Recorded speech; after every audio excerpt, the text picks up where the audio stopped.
গত 12ই ফেব্রুয়ারি অনুষ্ঠিত ত্রয়োদশ জাতীয় সংসদ নির্বাচনের রেশ কাটতে না কাটতেই এখন সবার নজর সংরক্ষিত নারী আসনের দিকে। সাধারণ আসনে কে জিতেছে তা আমরা জানি, কিন্তু সংসদে থাকা 50টি সংরক্ষিত নারী আসনের ভাগ্য কার হাতে? বিশেষ করে প্রধান বিরোধী দল হিসেবে আত্মপ্রকাশ করা বাংলাদেশ জামায়াতে ইসলামী ঠিক কতটি আসন পাচ্ছে এবং কারা হচ্ছেন সেই সম্ভাব্য নারী সংসদ সদস্য? আজ আমরা সেই অঙ্কের নিখুঁত হিসাব আর সম্ভাব্য নামের তালিকা নিয়ে বিশ্লেষণ করব।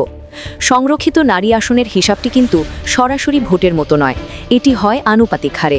সহজ অঙ্কটি হলো, একটি দল সংসদে যতগুলো সাধারণ আসন পেয়েছে তাকে 50 দিয়ে গুণ করে 300 দিয়ে ভাগ করলেই নারী আসনের সংখ্যা বেরিয়ে আসে।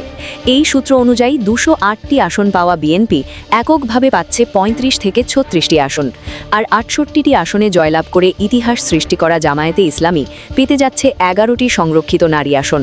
বাংলাদেশের ইতিহাসে জামায়াতের জন্য এটি কেবল একটি সংখ্যা নয়, বরং সংসদে নিজেদের আদর্শিক অবস্থান জানান দেওয়ার এক বিশাল সুযোগ। এখন প্রশ্ন হলো, এই ঐতিহাসিক 11টি আসনে জামায়াত কাদের পাঠাচ্ছে? দলীয় সূত্রে জানা গেছে, জামায়াত এবার প্রথাগত রাজনীতির বাইরে গিয়ে উচ্চশিক্ষিত এবং পেশাজীবী নারীদের অগ্রাধিকার দিতে চাইছে। তালিকায় সবার শীর্ষে আছেন কেন্দ্রীয় মহিলা বিভাগের সেক্রেটারি অধ্যাপিকা নুরুন নেসা সিদ্দিকা। তার দীর্ঘদিনের সাংগঠনিক অভিজ্ঞতা তাকে এই দৌড়ে সবচেয়ে এগিয়ে রেখেছে। এছাড়া অভিজ্ঞতার প্রয়োজনে সাবেক এমপি ডাক্তার আমিনা বেগম এবং শাহানা বেগমের নামও বেশ গুরুত্বের সাথে আলোচিত হচ্ছে। তবে এবারের সবচেয়ে বড় চমক হতে পারেন আধুনিক এবং তুখোড় বক্তারা।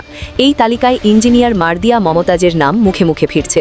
বুয়েটের এই প্রাক্তন শিক্ষিতা এবং জনপ্রিয় টকশো ব্যক্তিত্ব যদি সংসদে যান, তবে যুক্তির লড়াইয়ে তিনি যে প্রতিপক্ষকে ঘামিয়ে দেবেন তা বলাই বাহুল্য। আইনি লড়াইয়ের জন্য ব্যারিস্টার সাবিকুন নাহার মুন্নির নামও আলোচনায় আছে। এছাড়া শহীদ পরিবারের প্রতি শ্রদ্ধা জানিয়ে মীর কাসেম আলীর মেয়ে সুমাইয়া রাবেয়াকে দেখা যেতে পারে সংসদ সদস্য হিসেবে। সবচেয়ে বড় মাস্টার স্ট্রোক হতে পারে যদি জামায়াত দলের বাইরে থেকে ঢাকা বিশ্ববিদ্যালয়ের শিক্ষিকা সেহরিন আমিন মোনামিকে মনোনয়ন দেয়। এর মাধ্যমে তারা প্রমাণ করতে চায় যে কেবল দলীয় রুকন বা কর্মী নয়, বরং সমাজের যোগ্য নারীদেরও তারা মূল্যায়ন করতে জানে। এছাড়া তৃণমূল থেকে উঠে আসা সাইদা রুমান, ডাক্তার হাবিবা চৌধুরী সুইট বা ডাক্তার শিরিন আক্তার রুনার মতো নামগুলো বিবেচনায় রয়েছে। সংসদে এই 11 জন নারী এমপি যখন ইসলামী মূল্যবোধ আর সমসাময়িক রাজনীতি নিয়ে কথা বলবেন, তখন বাংলাদেশের সংসদীয় বিতর্কে এক নতুন মাত্রা যোগ হবে। 11 জনের এই তালিকায় শেষ পর্যন্ত কারা থাকছেন তা জানতে আমাদের আরও কয়েক সপ্তাহ অপেক্ষা করতে হবে। প্রিয় দর্শক, আপনার কি মনে হয়, ইঞ্জিনিয়ার মার্দিয়া মমতাজ নাকি সুমাইয়া রাবেয়া, কাকে আপনি সংসদের ডেস্কে দেখতে বেশি আগ্রহী?